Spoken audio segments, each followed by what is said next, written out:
As mentioned before, each subfolder in the MTSS Literacy Interventions resources also contains a variety of activities, resources, and games that can be used to keep students engaged with practicing the skills. To maintain fidelity of instruction, interventionists should incorporate the direct instruction language from the instructional routines as they use the supporting activities or games to practice the targeted skill.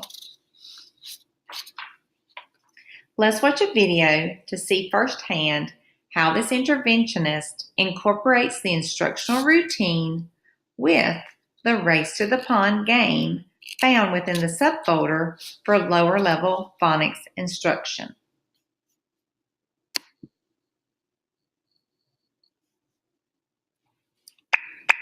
So we sounded out the words and did these words together, but now we have a whole game. We're going to do lots more words, okay?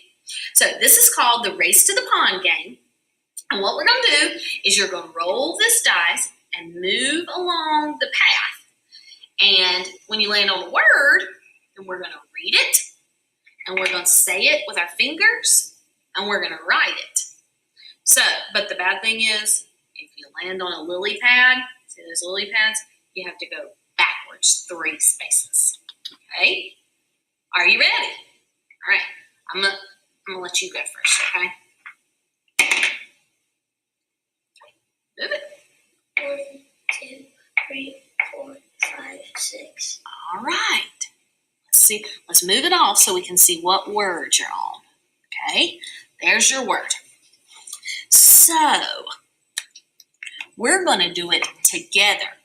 Let's say each of those sounds. Are you ready? Here we go. It. Now let's blend the sounds and read the whole word. Ready? Sit. Good. Now, I want you to say sit slowly and hold up one finger for each word and each sound. It. Very good. Now, on your paper, write each letter, and we're going to say the sounds together. You ready? Let me hear you. It. Very good. You read it, and you did the sounds, and you wrote it. Now it's my turn. Are you ready? Oh, I hope I don't land on the lily pad. 1, 2, 3, 4, 5. Oh, check out my word. I'll move yours over so you can see my word and your word. Uh-oh. Little things fail. Okay, let's check out my word now. Now, I know it's my turn, but I want you to do it with me because when we do this, we learn and play it together. Are you ready? Okay, here we go. Let's say each sound. Ready? D, t. Now, let's blend the sounds and read that word. Dot. Good job. Okay, since it's my turn, I'll say dot and put my fingers up. D, t.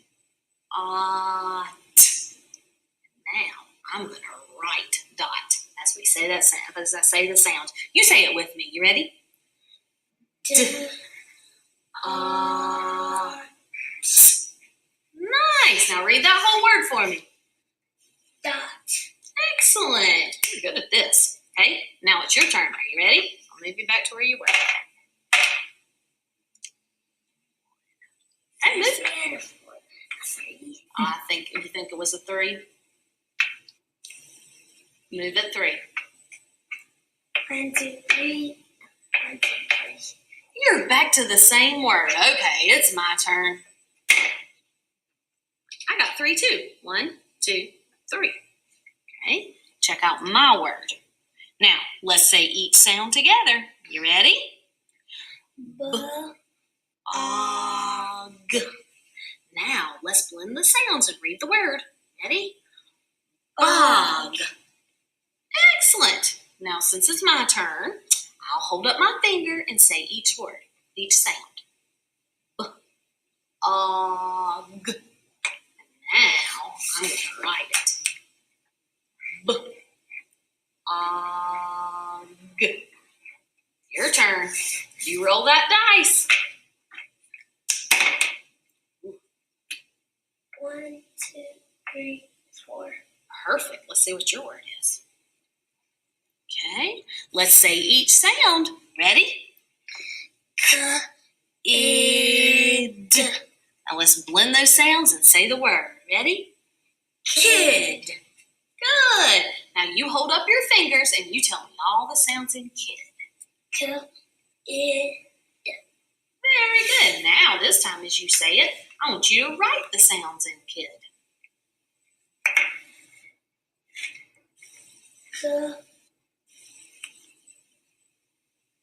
Id. Good job. Now read that word. Kid. Excellent. Okay, my turn. Take a moment to discuss what you may have noticed regarding the instruction. What did you notice the instructionists do to introduce the Race to the Pond game? How did the interventionist incorporate the direct instruction language as the students played the game? What strategies did the interventionist use to ensure that all students, regardless of whose turn it was, had multiple opportunities to practice the skill? Pause the video for a moment to allow time for discussion.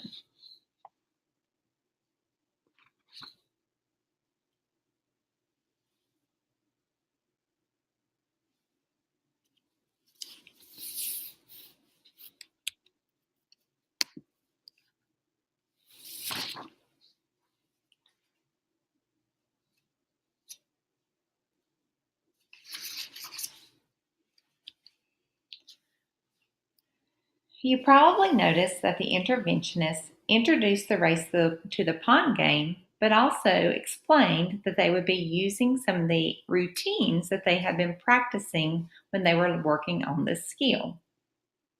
The interventionists incorporated some of the instructional language by having the student sound out the sounds in the word, use his finger to actually make the individual sounds in each word, and actually take time to write the sounds for that word. You'll notice that when it was the interventionist's turn to be the player, she worked carefully to make sure that the student participated by also attempting to sound out or write or read the word. This ensured that there were multiple opportunities for the student to practice even when it was not his turn. Now that you have a clear understanding of the various protocols available for Now that you have a clear understanding of the various protocols available to target foundational skill deficits, it's time for your school teams to take a closer look at each protocol. Your school team will need to select the protocol or protocols for each area of instruction that address the common patterns of skill deficits and that are readily available to implement with proper training. Your team must also take into consideration that your school has access to or can purchase the necessary materials and resources required for each protocol selected to be implemented with fidelity. We hope that this information has been beneficial to you and your school team and will prepare you to better implement the literacy intervention protocols.